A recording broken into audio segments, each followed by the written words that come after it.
যারা পরের হক মেরে খায় তাদের ইবাদত কতটুকু কবুল হবে এই বিষয়ে যদি কিছু ব্যাখ্যা জানাতেন।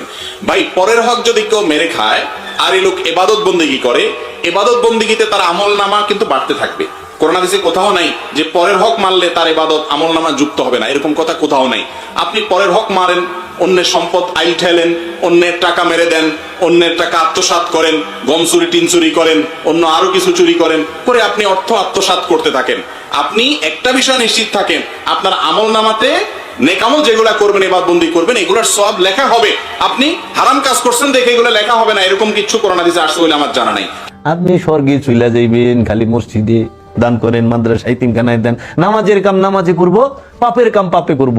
কতটি বক্তা বাইরে সেরা আবার এমনি ব্যালেন্স করে যে আপনি যাহাই করেন সে বড় পাপ করেন, কোনো অসুবিধা না, আপনি নামাজটা ঠিক রাখেন। এমনি কয়, এই দান্দাবাজের বাচ্চা, কে কইলো তোমার এই কথা যে তুমি যা মনছে তাই করো, কোনো অসুবিধা নাই, কিন্তু নামাজ ঠিক রাখেন।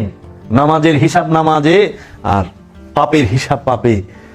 ওই পাইলেন কোরআনে কোন হানে এই কথাটা কইলো? হাদিসে কোথায় কইলো এই কথা যে তুমি পাপও করো সালাতও করো? আল্লাহ কি কইছে? লা তাকরাবুস সালাত ওয়া আনতুম সাকারা। খবরদার সালাতের ধারের কাছে আও না নেশাগ্রস্ত অবস্থায়, কয় মৌলবীরা, কিন্তু সুকারা শব্দের অর্থ হলো মোহগ্রস্ত অবস্থায়।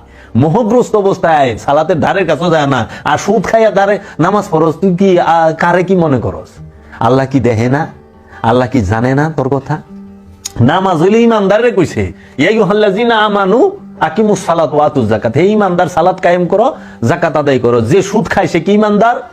যে ঘুষ খায় সে কি ইমানদার?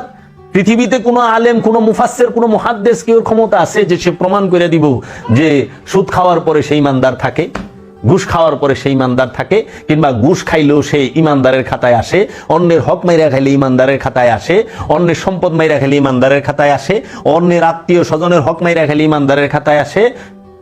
পারবো? যে ইমানদারি না হেরাবার নামাজ কি? কোরআন নিজে কইতে সারাইতাল্লাযী ইউকাজ্জিবু বিদ্দিন। তুমি কি ওই ব্যক্তিটাকে দেখছো যে দিন থেকে সর্বপ্রথমই বাদ? সে কে? ফাযালিকাল্লাযী ইয়াদউল ইয়াতীম, যে এতিমের হক মাইরা খাইলো, যে এতিমের সম্পদ মাইরা খায়, সে দিন থেকেই বাদ। যে দিন থেকেই বাদ, এর আবার কিসের নামাজ, রোজা, হজ, যাকাত? সালাত তো করতে হইব। সুদ, ঘুষ, অন্যের সম্পদ, এই ছিনতাই, রাহাজানি, বাটপারি, সিটারি সব ছাইরা দিয়া আহানে আমরা মাপে কম দিয়ে নামাজে যাই, আবার নামাজ পড়ায়ও মাপে কম দেই, দেয় না দোকানদাররা? কিরে বাবা, এই সালাতে তোর স্বর্গে নিব, তুই বই রিসোর্স আসায়। এখন আমার ওয়াজ কেউ ভাল লাগবো না, ওয়াজ ও